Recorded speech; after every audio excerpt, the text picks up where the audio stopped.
Hello students, topic for today's lecture is determination of bank rate policy.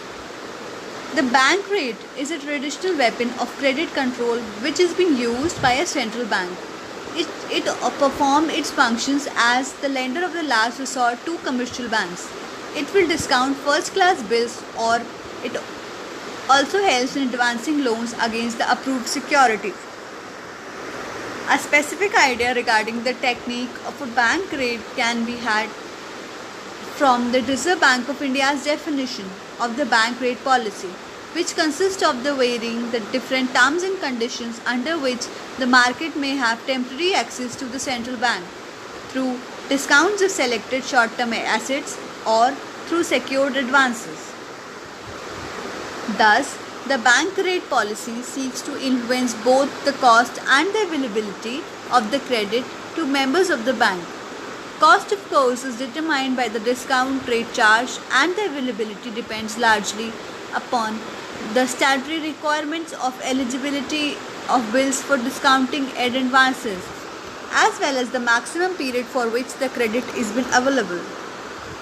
Then, the bank rate obviously is distinct from the market rate. The former is the rate of the discount of the central bank, while the latter is a lending rate charged in the money market by the ordinary financial institutions. Then comes the modus operandi of the bank rate. The bank rate policy signifies manipulation of the rate of the discount by the central bank in order to influence the credit situation in the economy. The principle underlying the bank rate policy is that changes in the bank rate are generally followed by the corresponding changes in the money market rates, making credit costlier or cheaper and affecting its demand and the supply. If the bank rate has been raised, its immediate effect is to cause an increase in the bank's deposit and the lending rates. The price which bankers are prepared to pay on the amounts deposited with them by their customers increase, so that the volume of the bank deposits increases.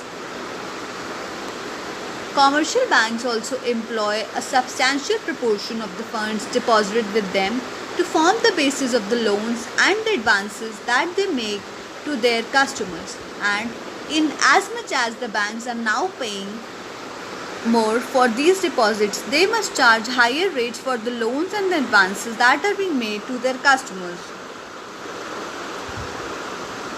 So, when the central bank raises the bank rate, the cost of the borrowing of the commercial bank will increase. So, they'll charge a higher rate for the loans and advances made to their customers, and thus the market rate of the interest will definitely go up. This means that the price of the credit will increase, as many business operations are normally conducted on the basis of the bank loans. The price, that is the interest which has to be paid for the accommodations, are charged against the profit to the business.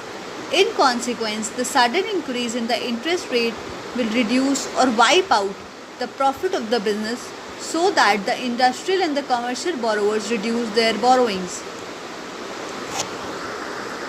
Increased market rate or the increase in the cost of the borrowing will definitely discourage business activity, that is, and their demand for the credit falls. As a result of the contravention of the credit demand, the volume of the bank loans and the advances is appreciably curtailed. This will check the businesses and the investment activities, so that the unemployment will ensure. An increase in the bank rate leads to a rise in the rate of interest and the contraction of credit, which in turn adversely affect investment activities and consequently the economy as a whole. Similarly, a lowering of the bank rate will have a reverse effect. When the bank rate is lowered, the money market rate will fall. I hope the concept must be clear. Thank you.